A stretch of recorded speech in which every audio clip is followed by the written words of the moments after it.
Hello, Lindau Alumni. This is Christoph Schumacher from Lindau. Welcome to the very first webinar for Lindau Alumni. Today's topic is What Should I Do with My Career? Recognizing Your Passions and Catalyzing Your Potential with Alaina Levine. I'd really like to welcome everyone and just to uh, put out a couple of things up front. Most of you will have already heard of it or already registered, but we recently launched our Lindau Alumni Network. It's the digital space for the Lindau spirit. You can all log in at alumni.lindaunobel.org and join us there in our new online community. The features are groups on different topics, including this webinar, events, a job and call for paperboard. You have personal profiles and an activity feed. All Lindau alumni users who signed up in the last couple of years with a Naples profile already have access to the network, and older Lindau alumni can be added at any time. In fact, everyone who indicated that they would like to join in the registration for this webinar have also already been included in the webinar and in the Lindau alumni network. Then next, I would like to bring to your attention a couple of Lindau alumni events. We have a series of events in Hong Kong early April. There's a networking event, a gala dinner, and a reception on the 7th and 8th of April. You can just send me an email if you're interested and in the area. Then our next webinar is in May 2018, about a month before the next meeting, and the topic will be successful networking at a meeting or conference.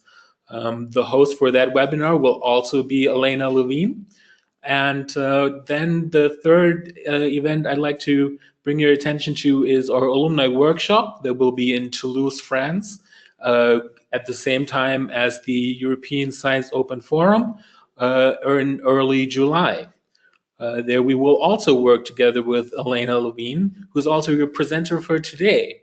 So I'm really happy and glad to be able to introduce you now to Alaina.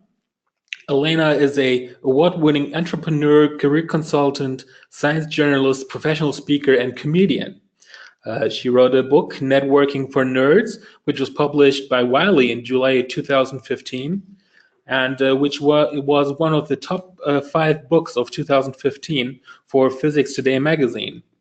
As president of Quantum Success Solutions, she's a prolific speaker and writer on career development and professional advancement for engineers and scientists. She has delivered speeches in the US, Europe, Mexico, Canada, and has also written for publications like Science, Nature, Scientific American, National Geographic, Newswatch, IEEE Spectrum, and more. Alaina is currently also authoring online courses for Oxford University Press. And most importantly for us, she is also a consultant and speaker for us. She attended the Lindau meetings in 2012, and then again in 2016 and 17 as a journalist, and she will also return this year.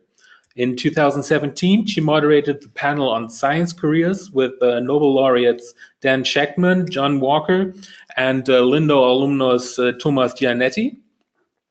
Maybe a couple of you have already seen her there. And in every case, I will now hand over to Alaina, and I hope you will enjoy this webinar. Thank you so much, Christoph, and thank you to all of you in the audience. We have a completely global experience today. We have people joining us from all over the world, the round world, as opposed to the flat earth. And I want to thank the Lindau Nobel Laureate Meetings and the Council and the Foundation for their support of this activity. This webinar is a Kickstart webinar to start off conversations that Lindau wants to have with its alumni, its precious alumni, you, about how you can really rule the world, how you can create your unicorn career, no matter where you are in your career, no matter what you studied, no matter what your interests are, how you can actually move forward into a path of success that is defined only by you, but in a joyful and impactful way. And I'm excited to be invited to be a part of this and to work with Lindau on their alumni network and on their alumni professional development activities. And today, what I'm going to be talking to you about is how you can truly understand how talented you are, what your value proposition is in the employment marketplace. And again, this is not just for early career nerds. This is for mid-career nerds. This is for late-stage nerds. This is for established and emerging nerds. And I say nerd in a very honorable and pleasurable way because I myself am a nerd, and since many of you have interacted with me and know me through my writing and speaking, and maybe you've seen me lurking around the Lindau conferences, you know I am a huge nerd. I am so happy to be involved in an organization like Lindau, which really celebrates intelligence and innovation and creativity and asking the question why and how. And that's who you are. That's what your value proposition is. I'm going to give you some more details about that, but that's what we're going to be talking about. And I want to teach you a little bit how you can learn to articulate that value, whether you're talking about that value to an employer, whether you're talking about that value to a potential collaborator, a potential place where you could get a fellowship, to people, to members of the animal kingdom. I don't care if you're talking to doves. I want to make sure that you articulate your value in a way that the other party understands why you would be a phenomenal addition, a phenomenal asset to their organization. And then we're also going to talk about how to amplify that value and manage your research reputation, identify and seize opportunities that are right for you, and how you can leverage Lindau for life. You're a member of this unique organization. You're a member of this unique family, this global, galactic, universal family. And I want to show you how you can actually leverage that to advance your career goals and those of your team, those of your colleagues, those of your peers, and help your proteges and help your mentors and everyone in between. So that's what we're going to be talking about today. Now, the key when we're designing a career for ourselves or thinking about a career for ourselves is to think entrepreneurially and think innovatively. And, you know, in terms of thinking innovatively and entrepreneurially, by the way, as far as this webinar is concerned, first of all, it's being recorded, so you will have a chance to review this later. And second of all, if you have any questions, you are welcome to write them in the question console of the webinar panel. We will try to get to as many as we can as we advance through the talk. I'll answer some questions at the end. And finally, thinking about entrepreneurship, you are welcome to live tweet this talk. And you'll see in the upper left-hand corner, we just ask that you use the two handles, at Lindau Nobel, at Alaina G. Levine. Live tweet it, post it on Facebook, post it on LinkedIn, post it wherever you want. We want you to expand your reach as you're teaching and sharing information with your colleagues. That's entrepreneurship. That's looking to solve a problem. So we think in terms of entrepreneurship and think in terms of innovation when we're thinking about our career too. What does an entrepreneur do? An entrepreneur solves problems. An entrepreneur identifies problems that other people don't even realize are a problem. This is an advantage that you as a scientist or an engineer have. I want you to think about it this way. You know, my background's math and physics. I have a degree in mathematics, but I've spent almost my entire career amongst physicists and other scientists and engineers as well. Think about this. When a person walks down the street, they walk down the street, they're on a path, maybe it's a sidewalk, and they stay on that sidewalk because that path is physically and literally right in front of them. And maybe there's a wall just to their left. So they stay on the path because that wall is physically preventing them from moving to the left. A normal person just stays on that path. They might not even realize that the wall is there, preventing them from moving over. But you know what a scientist and an engineer does? You know what somebody who is specially educated in STEM fields does? They don't just stay on that path. They say, why am I on this path? Why is this path in front of me? Who made this path? Why can't I move to the left? And then they look over and they see a wall and they say, why is that wall there? Who made that wall? What's that wall made out of? Can I bore through that wall? Can I knock that wall over? Can I recycle, upcycle the contents and create a new product line? That's what a scientist and an engineer does. That skill set, the ability to see problems where other people don't even see barriers, and then be able to ask why and how we can solve that problem, and then provide the value of the solution, that is your greatest value as a scientist or an engineer.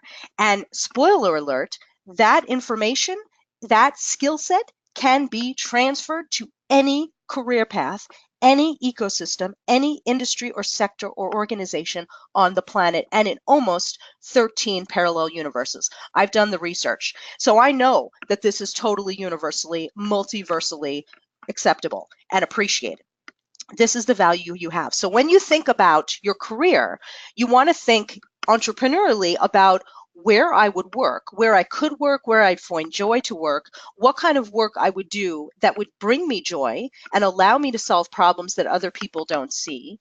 What kind of institution would value that skill set that I have and also give me the freedom and the ability and the authority and the autonomy to be able to solve those problems and look for those problems.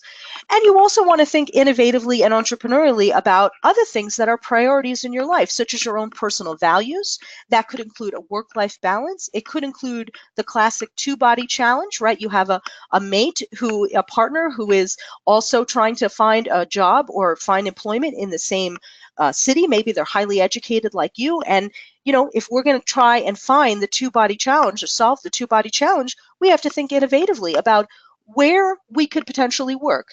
And that means thinking, quote unquote, non-traditionally outside of academia. I want to make it clear, if you want to pursue a job as a professor or as a researcher, I think that that's fantastic. And I am so happy for you that you've identified that. And I'm smiling as I'm saying this because I'm so happy that you have identified for yourself that you love, love, love, love the academic world, that you love, love, love research. But we have to be realistic. If you love, love, love research and you love, love, love the academic world, there are not as many jobs as there are applicants. So we want to think innovatively and entrepreneurially about where else we would love, love, love to do research, or where else we could apply the same research-like skills in other ecosystems where we would still find joy. That's our goal. That's what we're trying to do. And when we do this, we identify skills, the skills that we have uniquely that we enjoy using and the tasks that we enjoy doing. And then we try to align these passions with potential career paths. And the way we do this is actually two types of data collection. I love this. It really is a scientific project when you think about career planning. It's almost, sometimes it's even a binary problem. But here with the data collection, and we're going to talk about this today and in future webinars, we're looking at internal data collection and external data collection that helps us decide what are the right career paths for us. The internal data collection, I'm going to lead you on a couple of exercises in just a couple of moments that will help you think about that. Internal data collection involves me thinking about what it is I enjoy doing, what problems I enjoy solving, what skills I enjoy using, what types of things I really, really look forward to do. That is critical to identify for yourself. Even if you don't have the vocabulary word to describe it, even if you have to use, a stick figure or draw, it doesn't matter. If you can somehow describe what it is that you enjoy doing, that's going to give you very, very useful data to help you find a career path. Because honestly, the most successful careers, the most enjoyable careers are the ones where people are actually doing things that they enjoy. So we want to look towards career paths where you're doing more of what you like and less of what you don't like. And so that involves a lot of internal data collection. The external data collection is once we start to realize what it is that we're good at, what it is our values are, what it is that we enjoy doing, what skills we have. That's internal. Then we start to think externally, where could we apply that? And the external data collection comes from networking. And we're going to touch on that a little bit today, but we're going to talk about that in future webinars. And networking, when we talk about networking, it's not me trying to get something from you. It's not me trying to mine your brain for a job. I'm not trying to extract something from you. Networking is actually the most honorable endeavor you can undertake because networking is about building a win-win alliance with you, where we're both providing value over time in various form and fashions.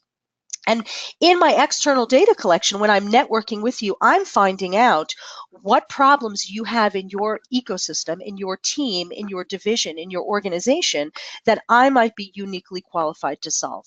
I'm going to give you examples of that in a bit. But the more networking you do, the more external data you collect about different career paths, organizations, ecosystems, sectors, fields that you might want to go into, even geographies that are relevant for what your interests are. That's going to help you to align your passions with your potential and figure out where you should be pursuing careers, where you should be thinking about what would be right for you. And ideally is what we're trying to do is look for opportunities where you can solve problems that you enjoy. And this is incredibly important because I'm going to ask you a question. I mean, what is the purpose of any job in any organization, university, company, in any industry, any sector, in any part of the known universe? Now, here I'm only talking about the known universe. I'm not talking about the multiverse. But what's the purpose of any job in any company? Very simply, and it's really interesting, it's just to solve problems. Oh my goodness, it's just to solve problems. This is very, very important. No matter what job you take, you are being hired to solve problems. And so if you can communicate to the employer, to the colleague, to the potential colleague, that you can solve problems for them, that is going to make a huge difference in you getting jobs that are appreciative to you and being able to do work that brings you joy and leads you to success. But you have to make sure that you understand what types of problems you solve, and that every job, when they hire you, they're looking for a problem solver. And, here's a hint. When you go and you put together your marketing documents, like your curriculum vitae or your resume, your LinkedIn profile, your cover letters, and even when you're in your job interview, what you're doing is you're marketing your value. And the value that you're marketing is the problems that you solve, the problems that you've solved in the past, and why it's relevant and how it would be useful for you to solve problems in the future for that employer or that client. That's the way you think about it. Now, interestingly, as a scientist and an engineer, or as a science and engineering mathematics educated professional, you have a very unique value proposition. So you are the ultimate problem solvers, right? You know how to solve problems that it's not even sure whether those problems even exist yet. You solve problems, you also create value. And in this case, what I want to talk to you about is something very interesting. When you think about any organization on the planet, any organization, any type of product, any type of service, at its core is a scientific discovery and or an engineering innovation. Literally everything. I mean, if you look around the room that you're in right now, every item that is in that room, and that's true, every item that is literally in that room is literally based on a scientific discovery and or an engineering innovation, and usually both. Who is the people? Who are the people? Who are the nerds? Who are the amazing rock stars who are coming up with those discoveries and those innovations? It's you. You're the rock stars. Everybody else, all the other professionals on the planet, they exist to take what you have discovered and innovated and commercialize it. But it's you that is actually creating that value. In that case, because you are the ultimate problem solvers, and because every product and service and organization emanates from a scientific discovery and engineering innovation that you are responsible for, that gives you incredible power in the career designing process. It gives you incredible choice in the career deciding process. It gives you substantially more career advancing opportunities than you can imagine, whether it's in science or in something else. I just want you to remember that. Honestly, today's talk is me telling you how awesome you are. That's what I'm going to be doing, is telling you how awesome you are, because it's true. And so as we're going forward and thinking about what can we do to really prepare for an exciting career and plan out what type of career would be right for us, another thing we want to be thinking about is honing what I call professional skills, those are sort of like the soft skills, and then seizing opportunities that amplify and articulate that unique scientific and engineering talent and value that you have. Understand your true passion so you know what to go forward to and what not to go forward to. Demonstrate your professionalism, which is simply showing your seriousness about your craft at all times. And that seriousness, that professionalism, that goes a long way in showing people that you are truly serious and are an authority and somebody to be respected and valued in the marketplace. And gaining opportunities or gaining access to other opportunities, usually hidden opportunities, which often comes through networking. The bottom line for your success, for finding that amazing unicorn career, is that your STEM skills are not enough. They are certainly a fantastic foundation, but they're not enough. We need to be thinking about other types of skills. But guess what? Because you are a rock star and you did study science and engineering and math, it's amazing. You actually have a lot of skills, a lot of soft and professional and even hard business skills that you might not have even realized. Your advisor might not have even realized. And we're going to be talking about what those skills are. And that is very, very useful to have as you market yourself and as you think about sort of expanding your horizons in terms of what you can do.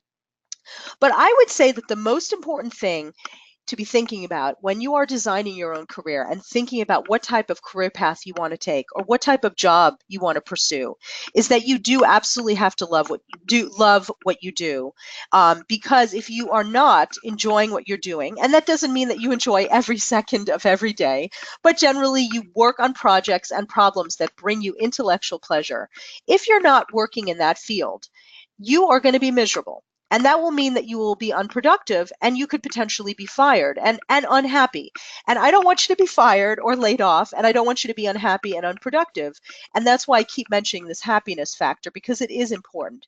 So you need to understand your own value and then develop the professional skills which will help you articulate and verbalize that value to decision makers. Bottom line, only you define success for yourself. Not your PI, not your parent, not your partner, only you. Okay? And this is very important to remember. You are the only writer of the only dictionary that defines success for you. That's a version of a quote from a journalist and a lawyer named Star Jones. And I love that concept. In other words, what I find success for me may be very different from success for you. And, I want to just share with you a thought about that, because this is very important. We go through graduate school, we go through undergraduate, we seek people around us who are seemingly on the same path as us. We're all going towards a career in research science or engineering, because that's the nature of a graduate degree. And usually that's also, you're exposed to that sort of culture as an undergrad, especially in the STEM fields.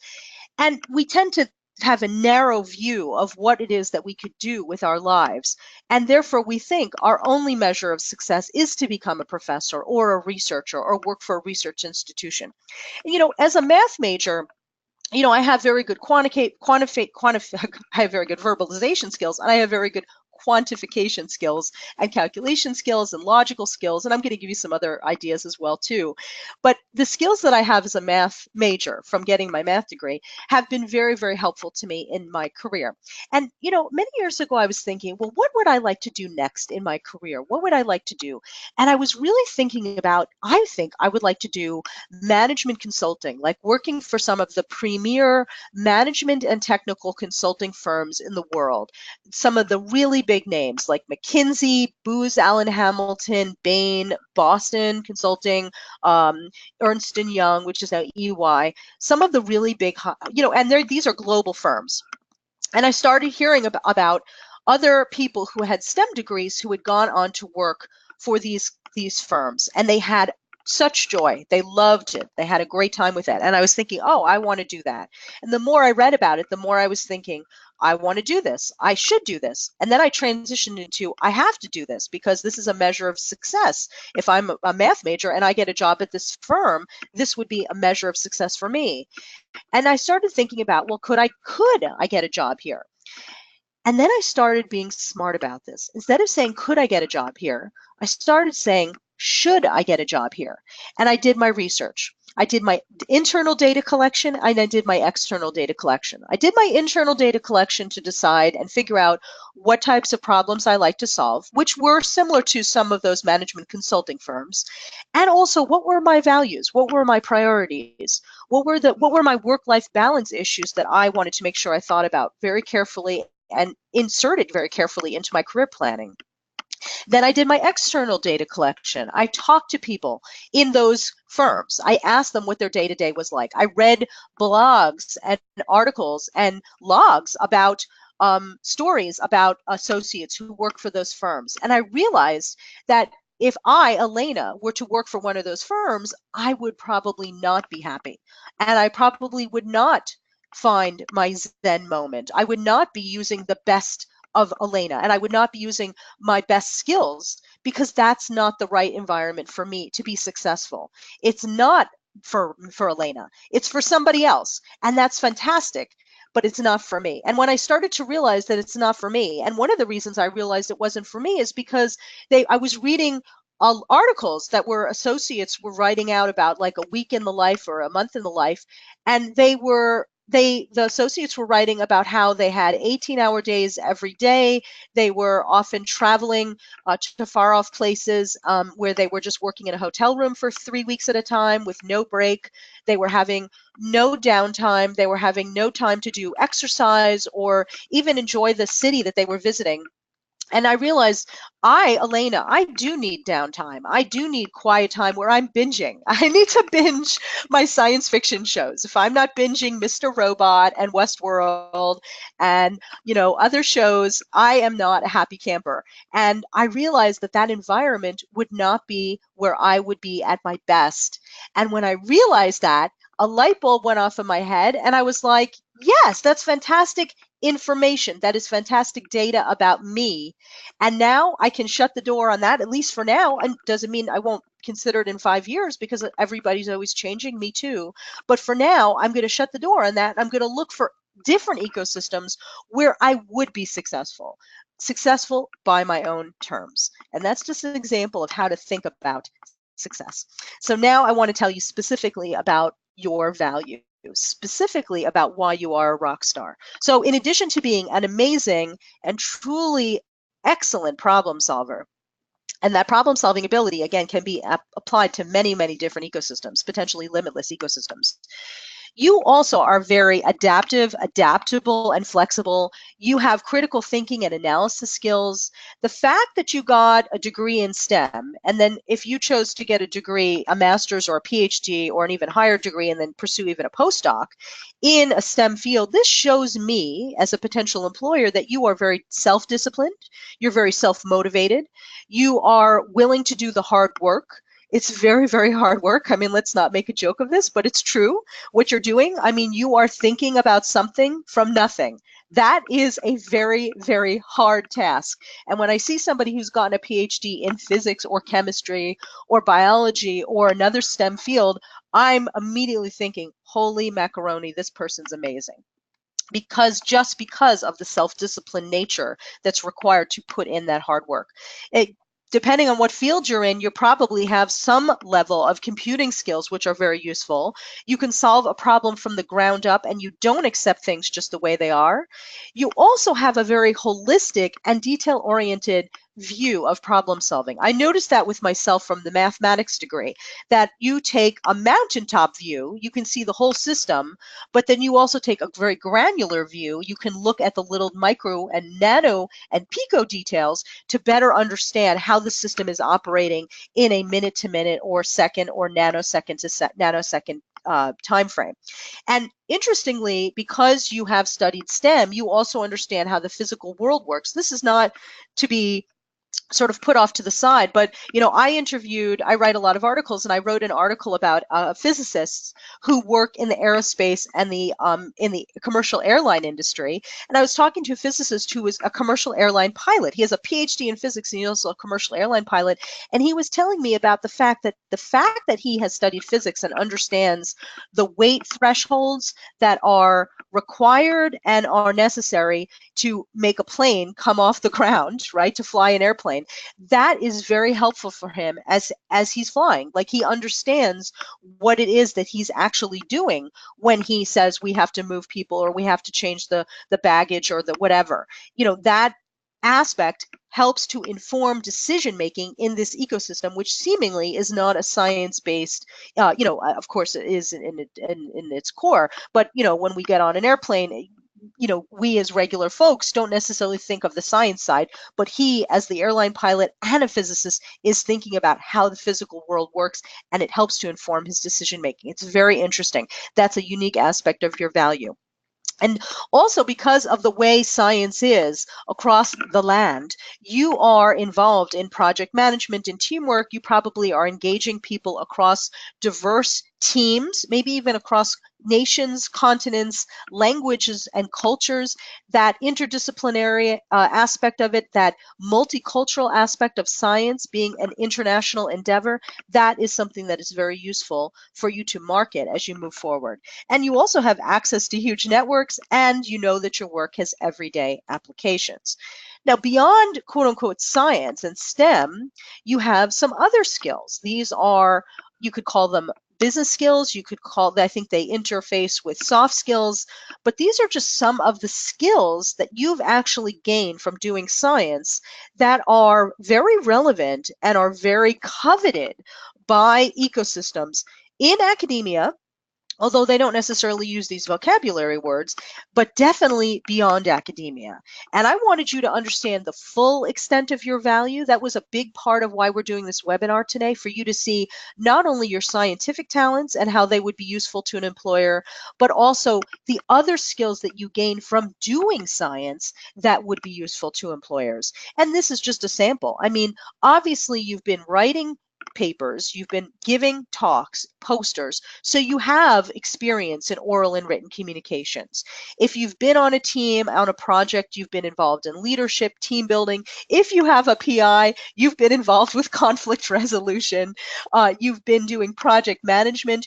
If you've been on a grant or been involved with the budgeting process of a grant, even if it's for a small number of euros, you know, you have accounting and finance experience.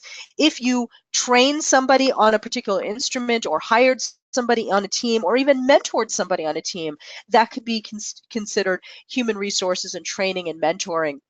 If you were involved in inventory and procurement of items for your lab, that's a skill. That's a hard skill. Risk management. Oops, the Ebola falls on the floor. What are we going to do? That is risk management. But there's other types of risk management too. And if you have a PI, you have risk management experience as well. If you've written a grant proposal, if you've written a LinkedIn profile, if you've written anything where you're asking another party to invest some resource into your work, that is sales and marketing, right? Because when you write a grant proposal, you don't write, my work is it. I mean, when you write a grant proposal, you don't write, my work stinks, give me 5 million euro. Like, you don't say that. You say, my work will be impactful for these reasons, and this is why you should invest in it. That is a marketing document. So you've been engaged in sales and marketing, but you just haven't used those terms because we don't necessarily talk that way in academia. But I just wanted you to see that you have that experience. And if you've been involved in organizing scientific conferences or symposia or colloquia, or anything within the university, you might have public relations and event planning and customer relations, and of course you have the grant writing experience. So these are just some of the skills, just some of the other skills that you have, which I want you to be thinking about when you market yourself to employers, to potential collaborators, that you are a scientist, absolutely, an engineer, absolutely, but you also have these other skills.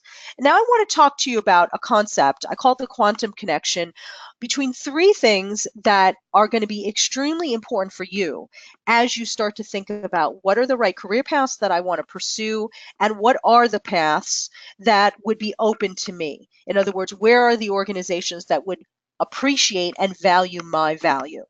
So I want to talk to you about brands, first of all. And I don't want you to freak out, okay, that I'm using the word brand.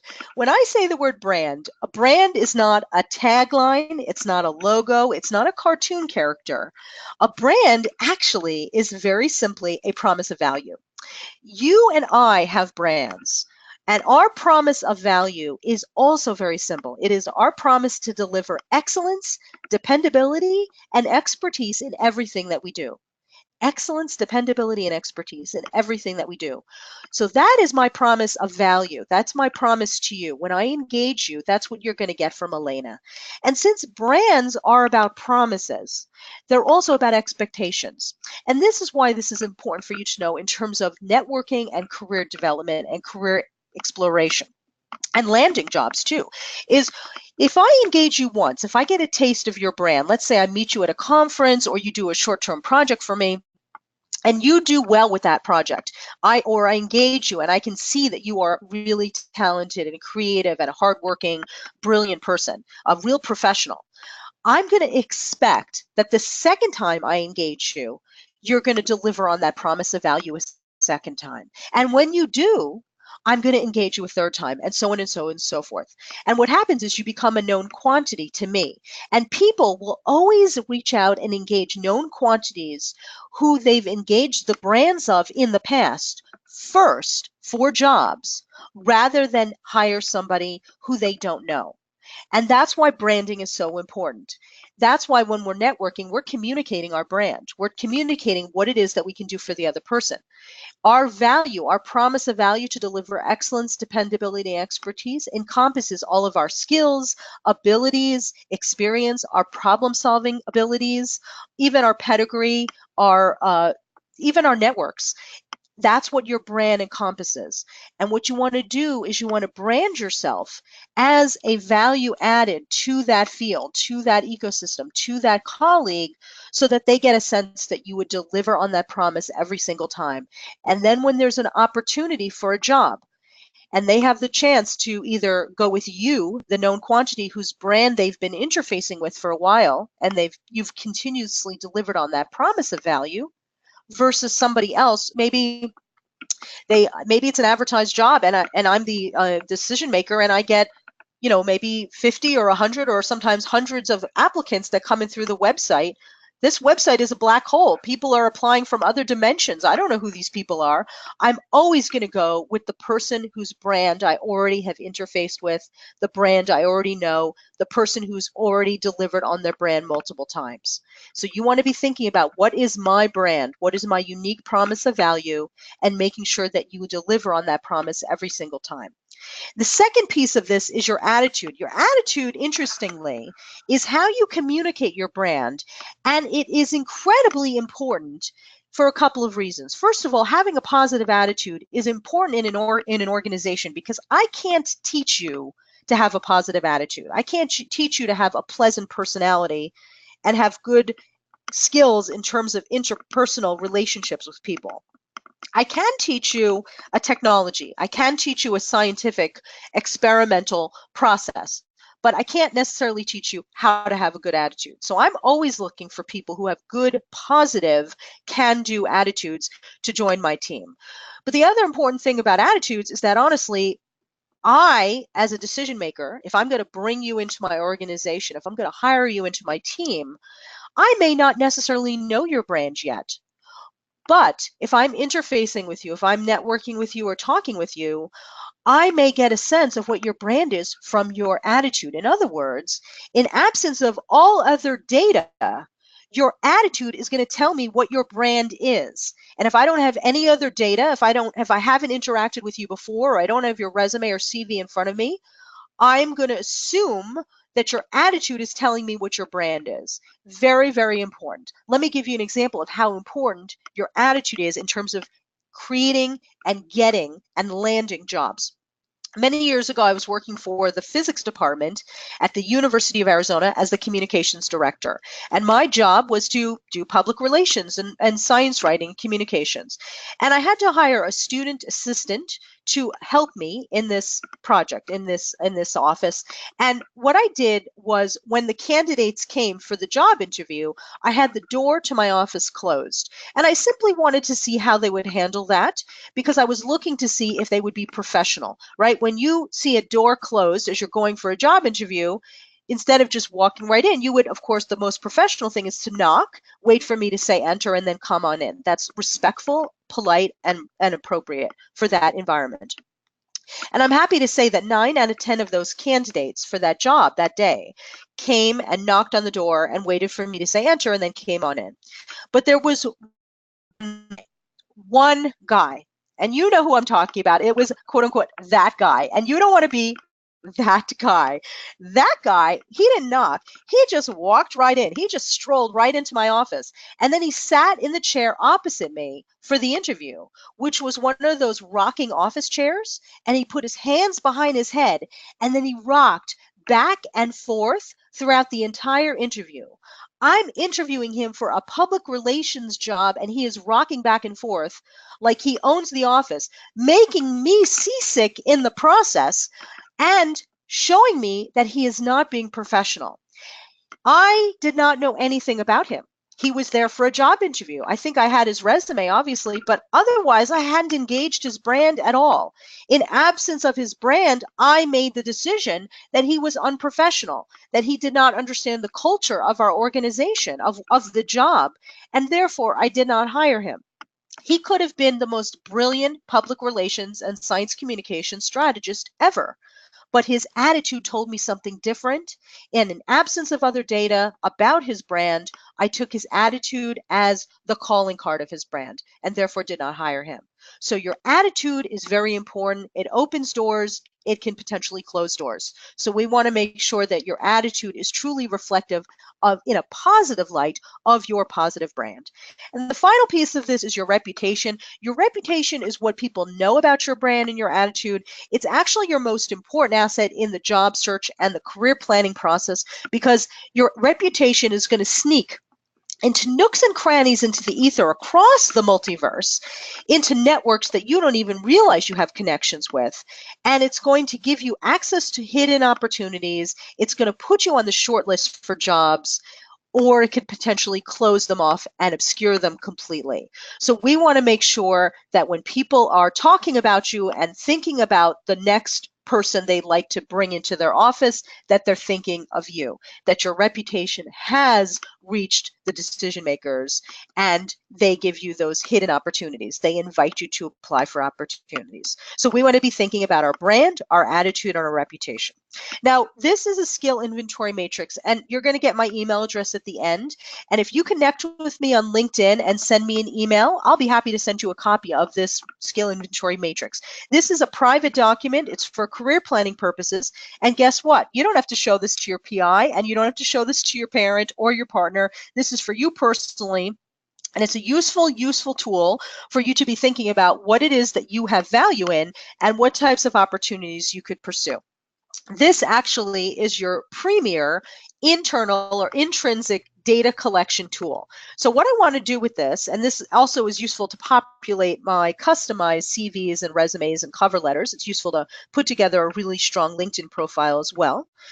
First of all, on the left here, I'm going to list out anything that gave me experience. And that could be a job where somebody paid me. It could be my research assistantship or my TA-ship. It could be a short-term project. It could be a course project.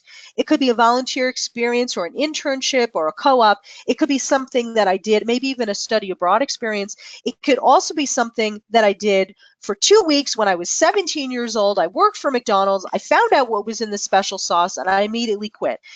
List it out. Anything that gave you experience, even leadership roles, I want you to just list it out because I want you to do a brain dump onto this piece of paper to see what skills you have.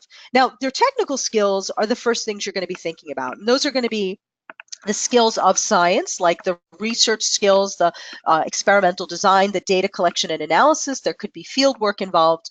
Of course, your engineering and instrumentation skills. If you have any machining skills, you're going to list it out.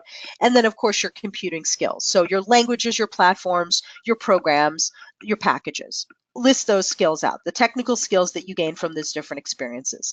Then you want to list out those business skills, and that's that list that I gave you before. And by the way, when I send you the skill inventory matrix, I'm also going to send you this list, so you'll have this handy. And start thinking about, when I worked on that project for this PI, did I mentor people? Well, then I have some training experience. Did I teach somebody how to use an instrument? Did I help them to write technical specs so that we could understand how to use that? You know, those are the types of business skills you can list out. Then I'm going to think about, what are my soft skills? And these are going to be things like oral and written communications, leadership, diplomacy, conflict resolution, team building. And honestly, since this is a private document, you could put it in business skills, you could put it in the column with soft skills. It really doesn't matter. Just list it out, put it down there. And then the final column that you see there is called characteristics. And this is, what did I notice about myself from that experience? And be very, very honest. I noticed that I'm very detail-oriented. I noticed that I'm very results driven. I work very well under pressure. I work very well in a large team. Maybe on another project you worked completely solo and you realize that you work very well in a solo, independent manner. So write that down. Write all those things down because this is useful information to know about yourself. Now, because you guys are amazing, and this is Lindau, and this is the big time, and you're my favorite audience ever, and that's a scientific fact, I'm actually going to tell you about 2 hidden columns to the skill inventory matrix. I'm going to send those to you, but I'm going to tell you about 2 hidden columns, which are actually the most important columns, but because you're the greatest audience ever, you guys rock, I'm going to tell you what those columns are. And I want you to be thinking about this. And I've kind of alluded to this throughout this entire webinar. The first clandestine column in the skill inventory matrix that you list out, after you list out all those skills and characteristics, is the love column. So what did I love about that job, that leadership role, that project, that experience, that course? Be very granulistic. I loved the fact that I was, I had a window in my office. I loved the fact that I used this type of language, this computing language. I loved the fact that I was on an international team. I love the fact that I could use this skill. Be super, super honest and super, super granular. And then, of course, the correlated column to this, of course, is the hate column. What did I hate? What did I loathe about this experience? And if you're unsure about whether something goes on the loathe or hate list, this is how you determine it. If you would rather, like if you have a pen in front of you or a stylus in front of you, and the idea of shoving that pen in your eyeball and playing around with the vitreous jelly in the back of your eyeball sounds more exciting and appetizing than ever having to do that skill again, that problem again, that project again, use that type of instrument again, then that item goes on your hate list. So you measure it based on whether or not you'd prefer to shove something in your eyeball versus doing that thing ever again. This is very useful information to have too. Because as I said earlier, we want to identify what we love to do and do more of that, and identify what we hate to do and do less of that. So if you really, really, really hate teaching, if you really, really, really hate teaching, then I would recommend that you don't look for a career as a professor, because you're going to have to teach as a professor, typically. So that would not be the right career for you. But if you love, love, love research and everything about it, then maybe pursuing a career as a research scientist or engineer in a corporate environment where you do not have to teach, that would be more appropriate. So having this data is going to be very, very useful. So think about what you love and list it out, and think about what you hate. And another tool that you can use is called a SWOT analysis. This is something we use in marketing analysis. And very honestly, this actually mirrors the intrinsic and the extrinsic data collection that we're doing for ourselves. What are our strengths and weaknesses? That's internal to us, to identify what are our strengths and weaknesses. That's very important. And then opportunities and threats are what comes from the extrinsic data. So what would be the right opportunities for us? And then the threats to those opportunities. And the threat is not necessarily a negative thing. It could be an economic decision. Like, for example, maybe I've identified that I would be really good to work in an oil and gas industry, but a threat to that would be that the oil and gas industry is not hiring right now. Or maybe I've identified that a really good opportunity for me would be to be an astronaut based on my strengths and my loves and my skills. But I have to live in New Jersey in the United States. And you know what? There aren't that many astronaut jobs in New Jersey. I can tell you that. I'm from New Jersey. So that would be a threat to that opportunity. So this is another thing to be thinking about. So why is it so important to identify and articulate this value? Because it opens access to hidden opportunities. And I want to give you this case study. And I know we have some really great questions coming in, and I'm so excited. I will be answering them, I promise. So let me tell you this true story of a physicist that I know who worked at Campbell's Soup Company. So yes, a physicist worked at Campbell's Soup Company. So this is a story of a person who created his own career by doing basically what I have described in this entire webinar. So he was a professor of physics, of particle physics at a university in North Carolina, where I know there are a lot of doves, and there's at least one science comedian that lives there. And he was married to a woman who is a food scientist who worked at Campbell's Soup in New Jersey. And so they had the classic two-body problem. They lived in two different states. They had a commuter marriage. And unlike most people, and unlike most couples, they actually liked each other. So they wanted to live in the same town, not to mention the same apartment, but they could never make it work in terms of their careers. So they commuted. And so one day he flew up to New Jersey to have dinner with her, his wife, and some of the people from the soup plant, the plant where they made mushroom soup. And during dinner, these executives were complaining. They had a problem in that factory. The problem was that every can of mushroom soup has to be the same color of soup when you open it up. In other words, you can't have a can of soup that's pink when you open it up and then another can of soup that's purple and green because of quality control purposes and because that's kind of gross. So they had to find a way in the factory to identify mushrooms as they're going down the line that could potentially alter the color of the soup and then remove those mushrooms from the line. But these executives, oh my goodness, they were screaming and crying at dinner. They were complaining, oh, woe is me. I'm so sad. I can't figure out how to solve this problem. Oh my goodness, what are we going to do? And in swoops the superhero physicist, and he says, why don't you just use such and such optical device? This was an optical device he had at the forefront of his mind because he used it every day. He used it in his lab. He was trained in it. It was part of his toolbox. It was part of his toy box. At the right moment, he shared that this solution would be a valuable solution to the problem they had. And as a result, those executives said, that sounds interesting. They hadn't thought of that optical device. Maybe they didn't even know it existed. It wasn't part of their existence to even think of that as a solution. But he said that, and as a result, that turned into a conversation, which led to a project, which led to a sabbatical job, which led to a job being created for a particle physicist at Campbell's Soup Company in New Jersey. And they solved the problem of the two-body problem, and he was finally able to live with his wife. And this physicist was the only physicist that Campbell's Soup had ever hired. I don't think they even ever hired somebody with a physics degree, let alone a PhD physicist before. He worked for Campbell's for many years, designing innovations in the factories where they made soup, and he never felt like he sold out. He felt like it was a new ecosystem where he could apply his skills in a new, exciting way.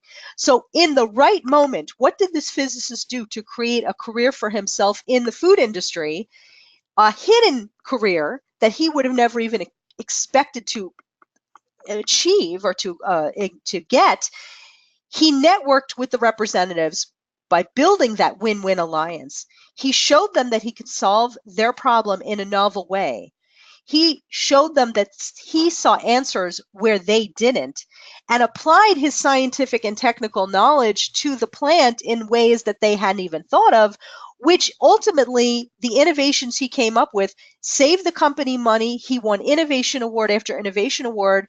Ultimately, say it with me, folks, physics. This superhero physicist created his own career in the food industry by communicating his value at the right time using the language of the industry, communicating that he could solve their problems in a unique way. That is entrepreneurial thinking. That is innovatively thinking. He wouldn't have expected that he would be doing this, but he did it, and he has been having the greatest time of his life. And now he works for an even larger food company doing even global innovations on an even bigger basis.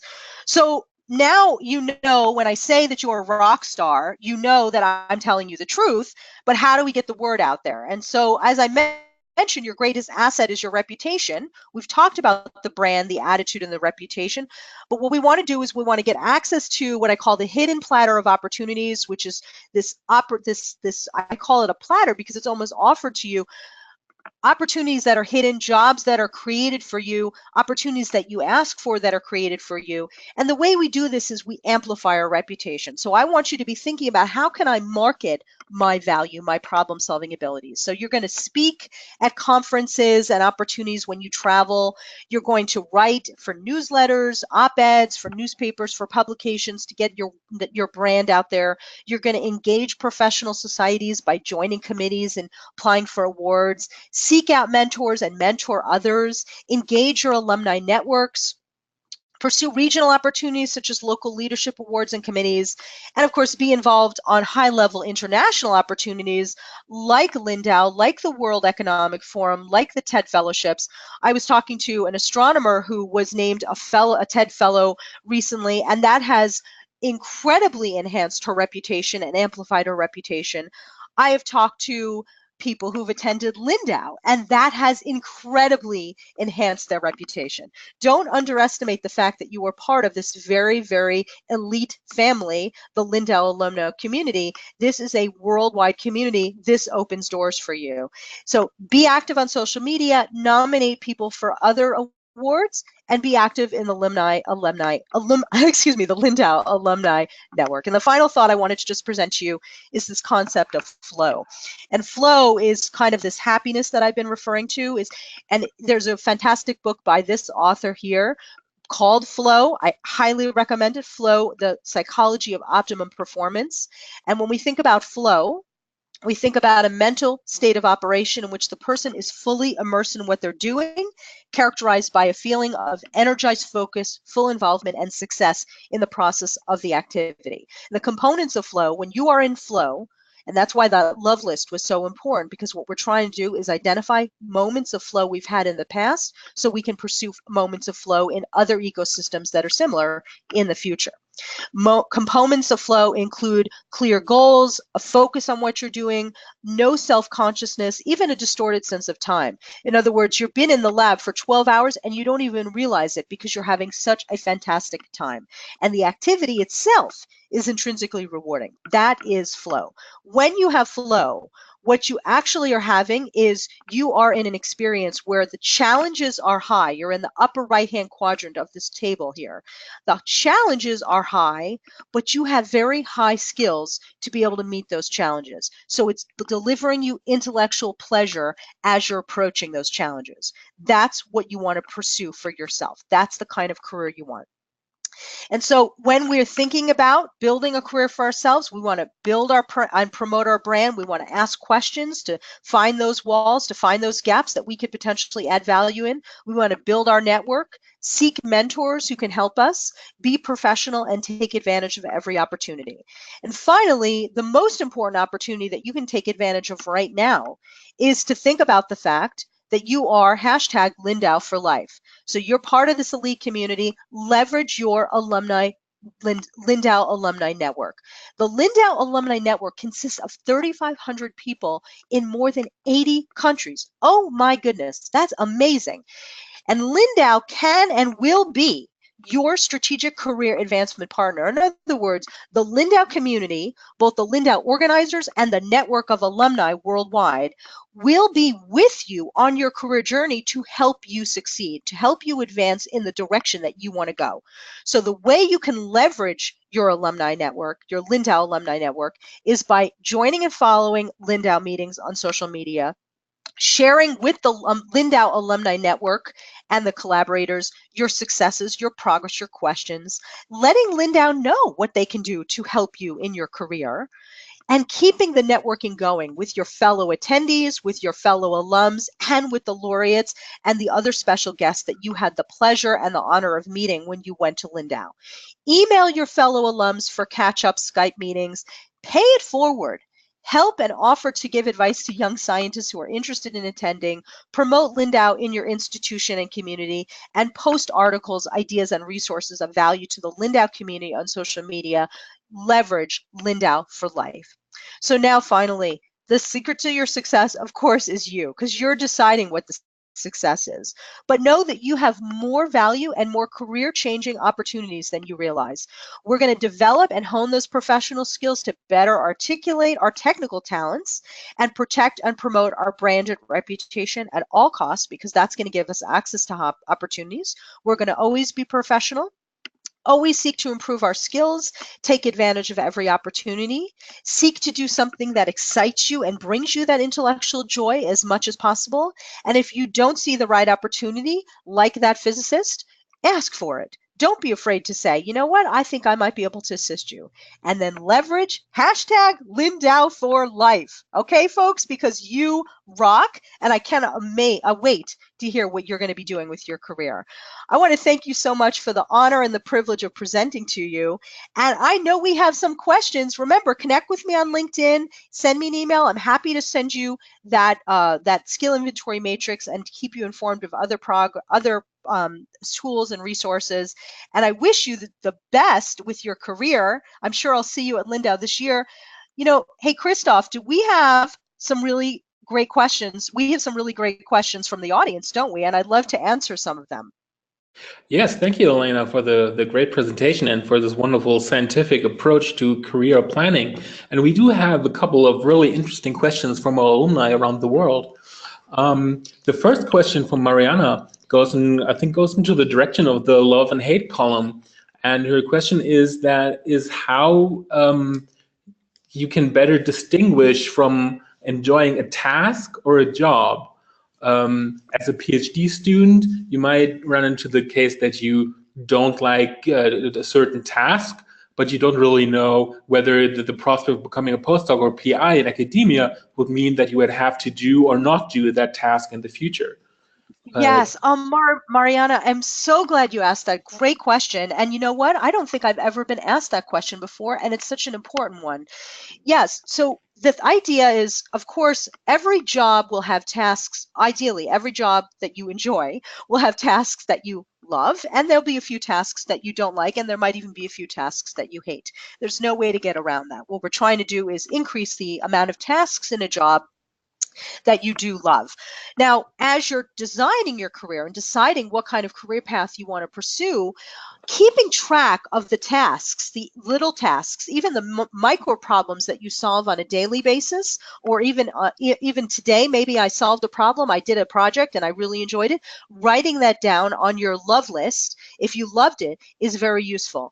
And the more of these tasks and the problems that you solve that you list out on your skill inventory matrix and deciding whether or not you love them and hating them, as you're doing your external data collection, as you're networking with other professors or postdocs or even other graduate students who may be more advanced than you, and asking them, you know, when you have, like, for example, let's say you're in material science, when you've when you started your postdoc in material science, I'm simply a graduate student right now, you know, did you do a lot of X? Did you have to do Y? What was Y like? So actually asking questions of those people who are more advanced than you in their career to learn about the nature of the job and whether or not the tasks that you have on your hate and your love list, how they are expressed in that job.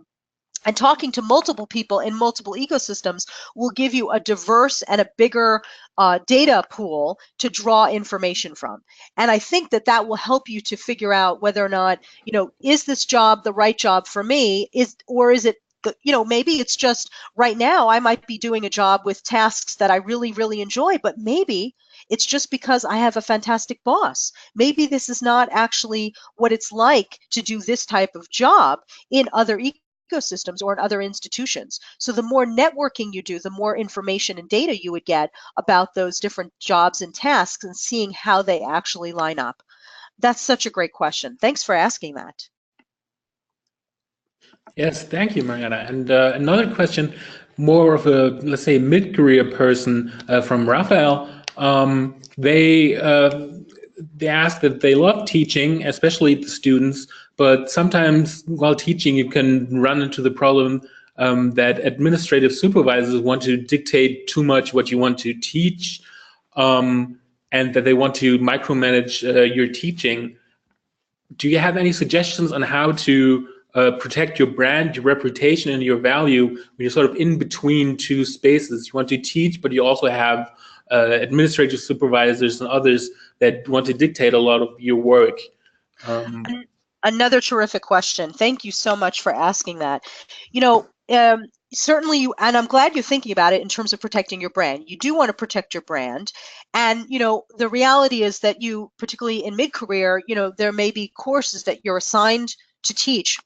And if you are maybe even still on the tenure clock, you might, or on the promotion level clock, you might not have an option to say, I want to teach something different. And you might actually have, as you point out, somebody who is administrator who is saying you have to teach it this way, or you have to teach this course, or you have to use this textbook or this method or what have you. And certainly there's a fine balance there. You have to listen to your boss, right? Because if your boss tells you to do something, you generally have to do it to keep your job, honestly. But if there are other things that you would like to do in terms of teaching, maybe there's a way to expand your teaching load, not so much that it interferes with the metrics of success that you're being recognized for and being tested on or evaluated on for your promotion and tenure and for your remaining in your position. But I'm thinking, like, what if you volunteer to teach, like, since you love teaching so much, what if you volunteer to teach an additional course? Or what if you volunteer to teach a seminar course for undergraduates where they got a chance to present each week on a different paper, so that you would get a chance to expand your teaching? You'd get a chance to demonstrate to your department that you're thinking holistically about how you can solve a teaching problem in a unique way. You're adding value because you're creating this new course, which enhances the brand of the department, but you're not shirking your duty of having to teach the course that you're assigned or teach the way that you're assigned.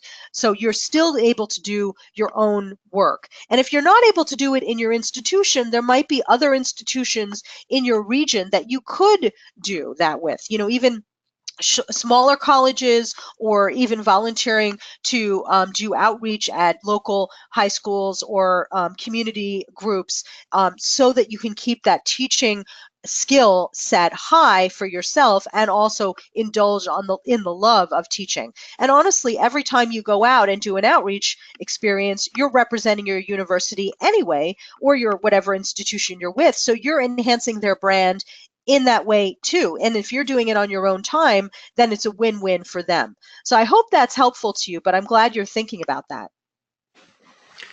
Yes, and maybe we have a lot of questions coming in the last couple of minutes, and maybe, Alaina, we can answer a couple of the questions, which are really interesting questions, in a later blog post or in a post in the Lindau Alumni Network. That's a great idea. What a great idea. Yeah. Absolutely. Yeah. Maybe let's have one last question that goes into the direction of two questions that were actually put in the question box, and that is how to keep your motivation up. Maybe it's difficult because you are ambitious, but your co-workers might not be as motivated as you are, or maybe the required tools or tasks aren't available at your facility. What's your advice on staying motivated while other factors might be going against your motivation? That's a critical question, and honestly, that's so important because every single one of us will have to deal with that. Not once, not twice, but multiple times in our life, sometimes multiple times in a week.